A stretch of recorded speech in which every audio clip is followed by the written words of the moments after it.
This week on Engage the Sage. Hi everyone, I'm Don Saucier. Welcome to this week's episode of Engage the Sage. I'm going to begin by just saying you should be writing. Now, some of you out there seeing this, you feel called out because you know you should be writing. I should be writing. We all should be writing. And there's a lot of reasons that we should be writing.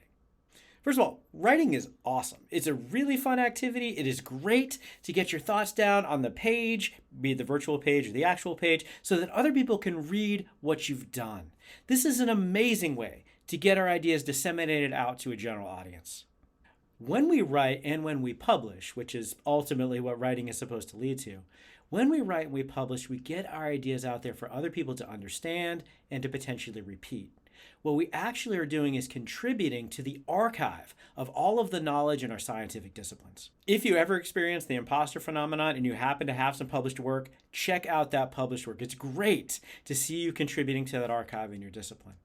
So what we want to do is we want to contribute to this thing, but it's also hugely intimidating to do so. What makes writing so intimidating is often what we think is at stake. When you publish, for instance, it's something you're going to add to your CV. It's going to something that's going to make you more marketable. So if you want to get into graduate school as an undergraduate, having a publication is going to help. If you want a job, having publications are going to help for that. If you want to win a research award or a teaching award, having publications about your research and teaching are going to help with that. So there's a lot of things we can get, positive consequences we can get for having written and published. But publishing is hard. You can check out our previous video on failure to kind of hear about how hard it is to publish. One of the things that we often do when we're writing is we think about that difficulty. We think about those barriers to publication. We think about all the mean things that reviewers and editors are going to say about our work. And we think, it's never going to get published, so I'll do something else instead. If we manage to convince ourselves to actually write, so we've got beyond some of these intimidating factors, writing takes a long time. I'm often surprised myself how much time I'll put in on a paragraph, just a single paragraph in a paper, and say, wow, I still got a lot of other paragraphs left to write. How long is this thing going to take? It also may be hard to write in a way that someone who is not me will understand what I'm trying to say. And having that kind of empathetic perspective while writing is something that might be hard for you too.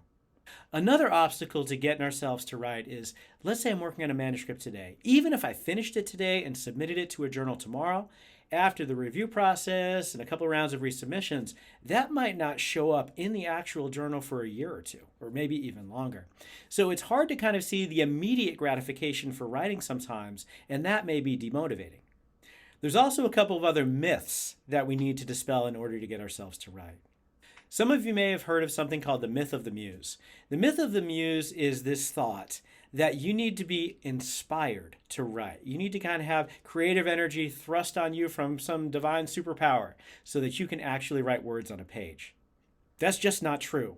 All it takes for you to put words on a page is to put words on a page. But we often tell ourselves, I'm just not feeling up to it. I'm not feeling my inspiration to write today. Some of us also have a myth that we can only write if we have an enormous block of time in which to write.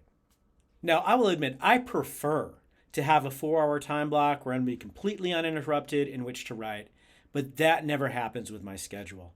If I believe in this myth that I need big time blocks to write, I will never write. And what we've got to start to acknowledge is that we can actually get words on a page in much smaller periods of time. Maybe even as little as 30 minutes, 15 minutes, maybe even 5 if you set yourself up appropriately. Some of us, myself included, also procrastinate. And definitely check out one of our previous videos on procrastination. But some of us will procrastinate and think, I only write well at the deadline. Now, that's not true.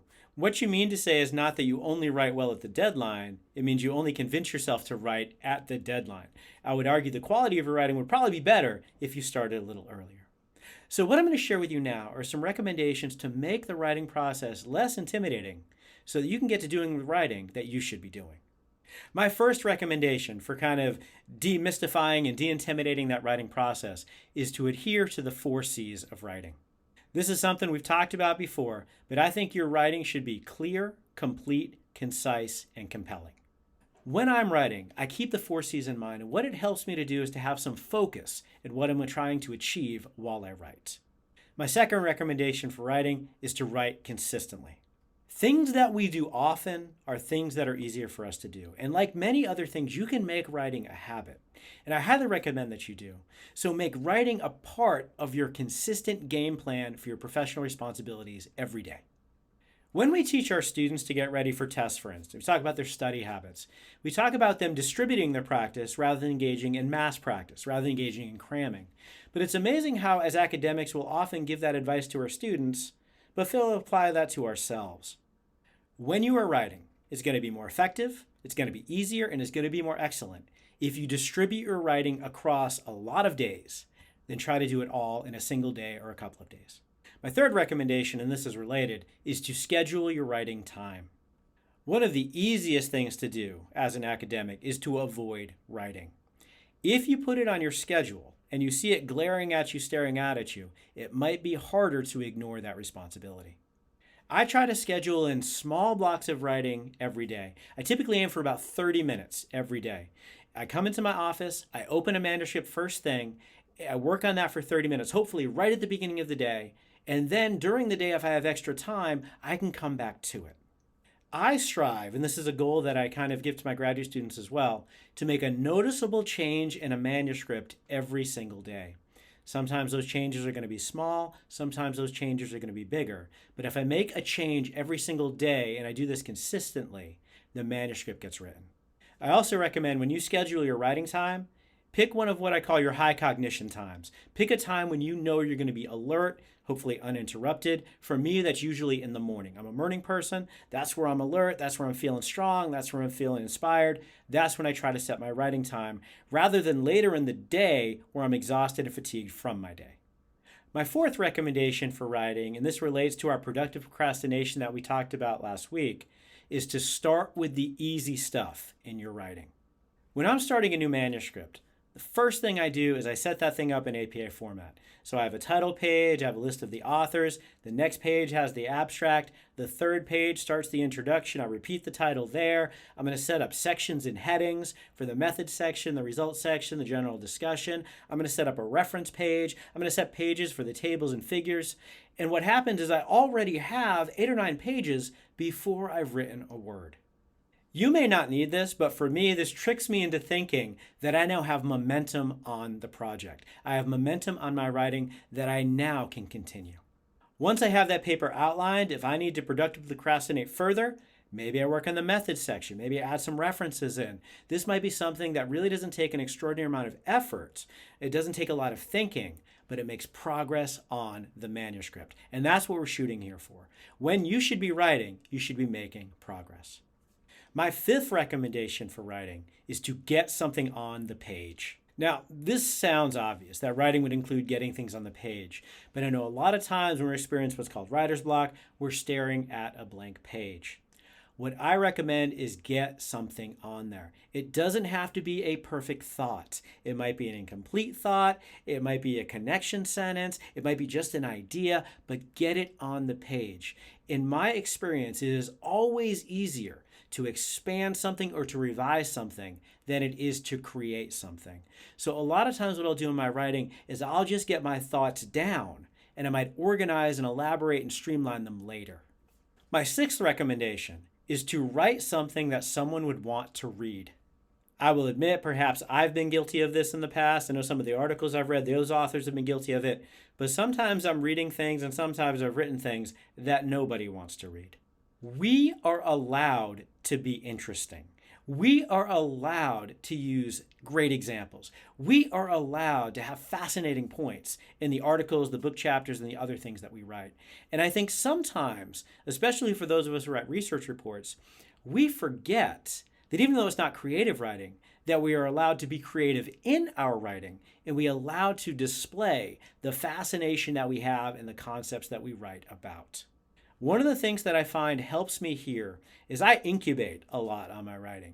I think about what I'm writing. I think about how I want to make it interesting. I think about my expectations. I think about my rationales, and I incubate on those. When I'm walking around campus, when I'm sitting between classes or something like that, the ideas incubate, and I often will find those ideas that help me make those transitions more fascinating. I use hooks, is the term I use at the opening of my papers, to make it really interesting and relevant for my audience. It's often in those incubation times where I'm thinking about my writing that I come up with those ideas. My seventh recommendation for writing is, in your writing sessions, set up your next writing session. One of the biggest issues that I have in my writing and my students have in their writing is they sometimes sit down in front of their computers, their laptops, whatever, and they don't know where to start. If you set up your next writing session in your previous writing section, you know where to start. One of the things that I do to set up my writing for the next section, I like to use headings. I like to kind of give myself an indication about where the ideas are going. I also, and this is one of the coolest things that I've kind of discovered for my own writing process, I write the first sentence of each paragraph before I write the rest of the paragraph. What this allows me to do is it allows me to know where one paragraph begins, but also where the next paragraph begins, which gives me some guidance on where that previous paragraph needs to end. And that helps me a lot with the transition of my ideas in writing a cohesive narrative. I've also found by writing those first sentences of each paragraph, it makes it a lot easier when I'm reading an article, for instance, to find out where that article fits in the manuscript that I'm writing, or if it even fits at all. Kind of bonus point here, not every article that you read will work its way into every manuscript that you write. Another trick that I use to set up my future writing sessions is to finish my writing day with an incomplete sentence. By ending with an incomplete sentence, two things happens for me. Number one, the next day I know exactly where to start. But number two, I will have incubated about how to end that sentence in the meantime. So not only does it make it easier to get back into the writing, but the thought process between writing sessions helps me write better. My eighth recommendation for writing is to find yourself an accountability partner. It will not be hard for you to find someone who also should be writing. And one of the things I recommend is that you share with each other your goals, describe to each other what you're working on this week, and then maybe every other day, maybe every week, maybe every 2 weeks, depending on what your accountability schedule is, you check in with your partner and you share your progress towards your goals. By sharing your progress with that accountability partner, it's going to make it harder for you to miss those writing days. Some people like group writing sessions. I myself don't do well in those. A group writing session is when you sit down in the same room, in the same place with someone else, and you all write individually. I find that my experience with those, we then commiserate about the writing process rather than actually write. If that works for you, that's great. And one of the best recommendations about writing is find out what works for you.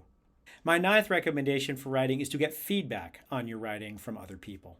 When you're looking for feedback, find people who write. Find people who write a lot. Find people who are good at publishing their work. Find people who are going to give you constructive feedback to help your writing improve. And then take that criticism into account to improve your work.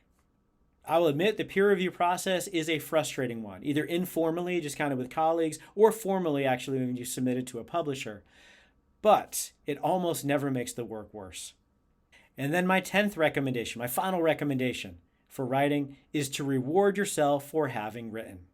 I'm a psychologist, and one of the things we know is that positive reinforcement is usually the best teacher. So if you reinforce your writing session, for me, it might be a Reese's Peanut Butter Cup or something like that. It might be, something else for you, a YouTube video, a walk with a friend, who knows. But find what's going to work for you to reinforce your writing session.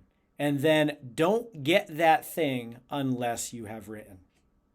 One of the things that I've found is a lot of the reward in writing comes from having written.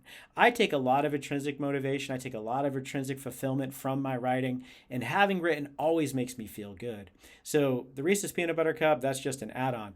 But the reward that you're going to get from creating this as a habit is going to make it easier to establish writing as something you do consistently and excellently. I use this trick a lot for a lot of things, and it's one you should think about using. But I really mean this when I say this. I don't have to write. I get to write. And one of the things that I find so fulfilling in my career is to see my published work. I think it is such an honor to get my work out there so others can read that. And when you've had that opportunity yourself, and many of you have, you'll kind of understand that this intrinsic motivation, this intrinsic drive to get our words on the page. Sometimes we're in the middle of writing our papers, and every paper I've ever written, I have a point where I hate the paper. Sometimes it's hard to remember how fulfilling it is to write in the process, but remind yourself of that often. So what have we established today? Well, we've established that you should be writing, I should be writing too. And hopefully some of the recommendations that I've shared with you will make it easier to get that writing done that you should be doing. In the comments below, I would love to hear your recommendations with the writing process, how you get yourself to write, how you write excellently, and maybe even commiserate on some of the struggles that we have. So what I'm going to do now, I'm going to close up this video and I'm going to do some of the writing that I need to be doing. Thank you for watching this episode of Engage the Sage. Please like, subscribe, sign up for notifications, share us on social media, and we'll see you next time on Engage the Sage.